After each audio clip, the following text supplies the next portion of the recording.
Selamat pagi sahabat yang terkasih di dalam Tuhan. Mari kita awali aktivitas kita pada pagi hari ini dengan bersaat teduh di dalam doa pagi bersama Ibu Brita Ayu Saputri. Selamat pagi sahabat yang terkasih. Sebelum kita bersama-sama mengawali kegiatan pada pagi hari ini, marilah bersama mengawalinya dengan bersaat teduh. Mari kita bersatu di dalam doa. Sungguh kami berterima kasih ya Tuhan, untuk kasih setia penyertaan-Mu yang senantiasa ada bersama kami. Kami bersyukur dalam kami menjalani hidup ini, Engkau senantiasa menguatkan dan membersamai kami. Sebelum pada hari ini kami akan memulai kegiatan, kami akan mendasarinya dengan mendengarkan firman Tuhan dan memuji nama Tuhan. Kiranya pesan firman-Mu dapat kami pahami, maknai, terlebih kami boleh melakukan dalam kehidupan sehari-hari. Terima kasih ya Tuhan. Ini doa serta ucapan syukur kami yang hanya kami alaskan di dalam nama Tuhan Yesus, Juru Selamat kami yang hidup. Amin. Bapak Ibu sahabat yang terkasih, marilah kita bersama-sama mengingat kebaikan Tuhan dengan berserah dan percaya bahwa rancangan dan rencananya adalah yang terindah untuk kita. Dengan menyanyikan lagu dari NKB nomor 14, Jadilah Tuhan Kehendak-Mu.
Mari bersama-sama kita membaca Alkitab kita.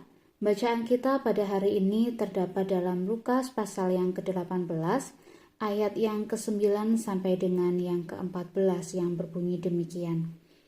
Dan kepada beberapa orang yang menganggap dirinya benar dan memandang rendah semua orang lain, Yesus mengatakan perumpamaan ini.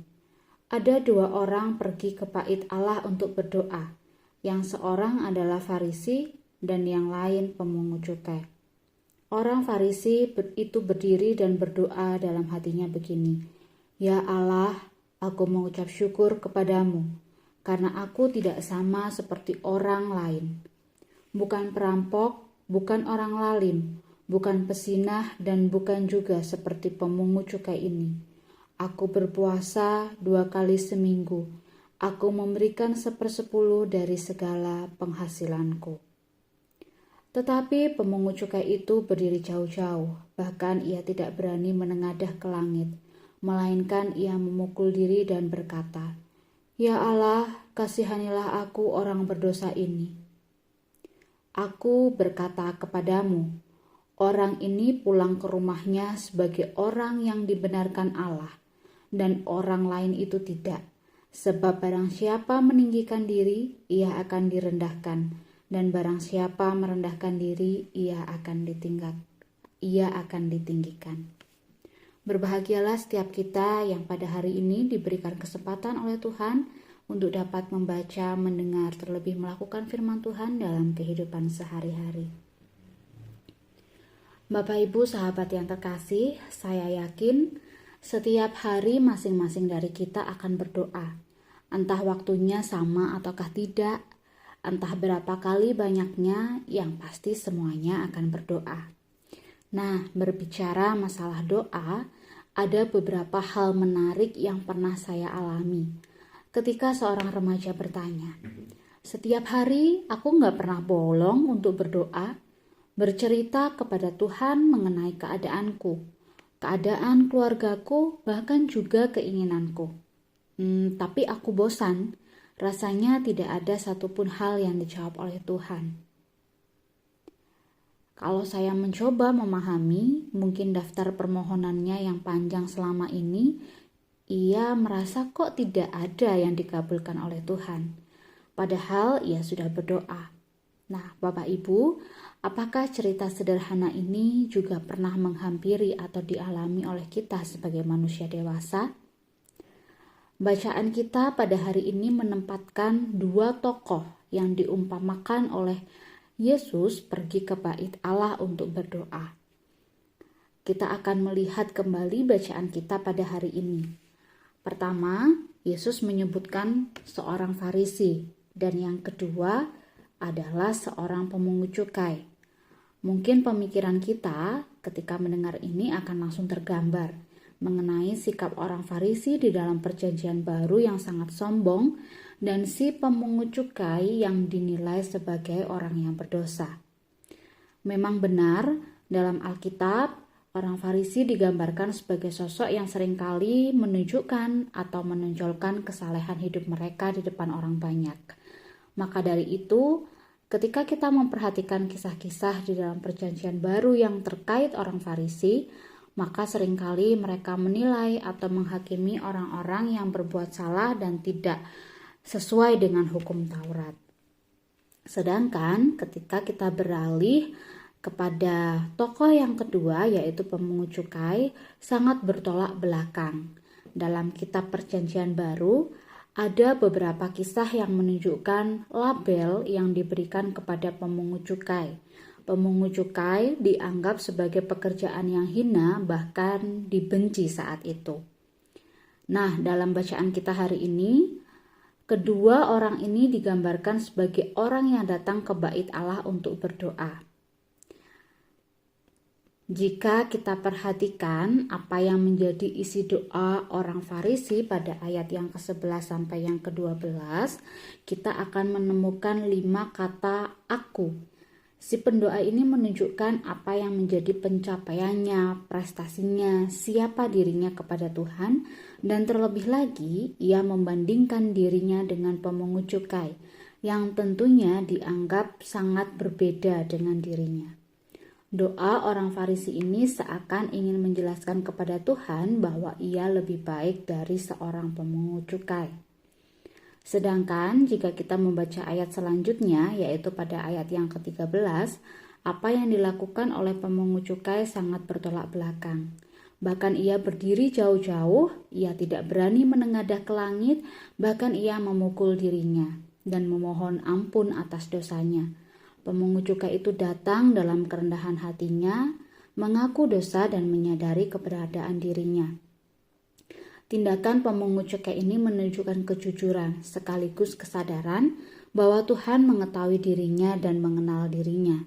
Ia tidak menambahkan kata-kata informatif seperti apa yang dilakukan oleh orang Farisi, karena ia menyadari bahwa ia memang kotor. Dalam hal ini kita sudah mengetahui mengenai latar belakang orang Farisi dan pemungut cukai beserta dengan doa yang digunakan oleh Tuhan sebagai perumpamaan yang sebenarnya ingin menunjukkan bahwa Tuhan tidak menyukai doa yang isinya menyombongkan dirinya.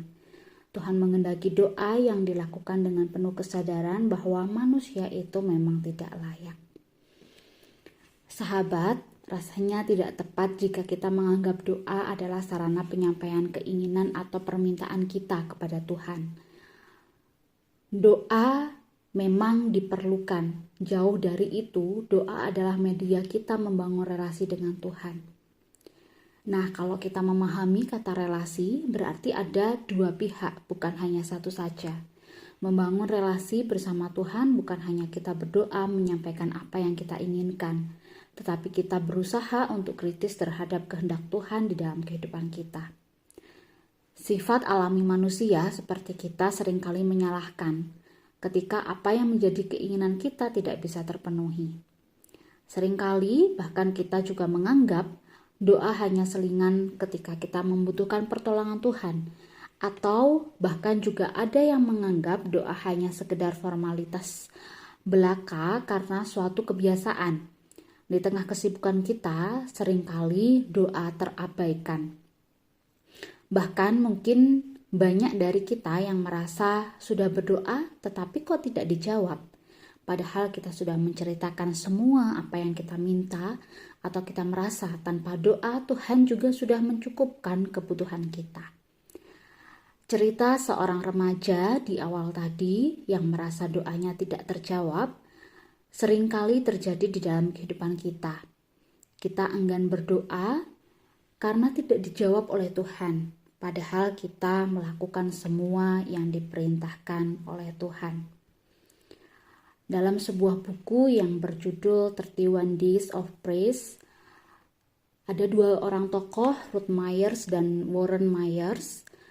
Seperti penulis mengungkapkan bahwa doa bukan hanya sekedar meminta kepada Tuhan. Doa adalah media bagaimana kita menjalin relasi dengan Tuhan dalam keadaan suka maupun duka. Kita tetap masih bisa mengakui berkat Tuhan di dalam kehidupan kita. Dari yang awalnya sekedar meminta, Ruth dan Warren mengajak kita untuk mengubah itu menjadi sebuah pujian. Mungkin satu pertanyaan sebagai penutup, kita dapat merefleksikan dari seorang tokoh bernama Corrie ten Boom. Ia melontarkan sebuah pertanyaan. Is prayer your steering wheel or your spare tire?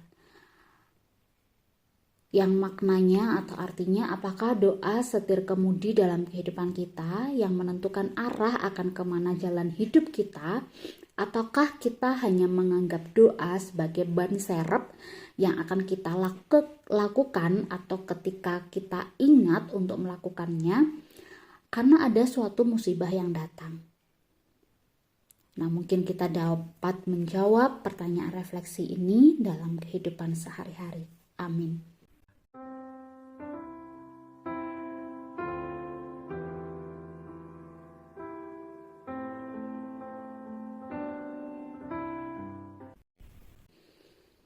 Mari kita kembali bersatu di dalam doa.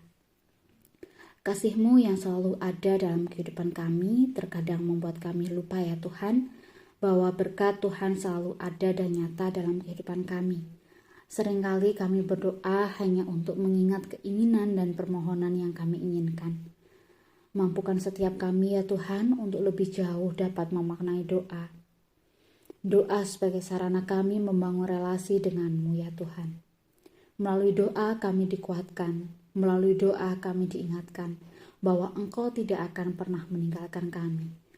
Pagi hari ini kami akan mengawali pekerjaan dan kegiatan kami dengan penuh ucapan syukur kepada Tuhan untuk setiap kesehatan dan kebahagiaan yang boleh kami rasakan. Mampukan setiap kami ya Tuhan untuk menjadi gereja yang hidup sehingga boleh menjadi sesama yang merangkul, yang saling mendukung, terlebih sesama yang berjalan bersama dalam kasih Tuhan. Terima kasih ya Tuhan, kami menyerahkan senantiasa kehidupan kami hanya ke dalam tangan-Mu kami berdoa. Amin. Selamat pagi sahabat yang terkasih, selamat beraktivitas, Tuhan Yesus memberkati.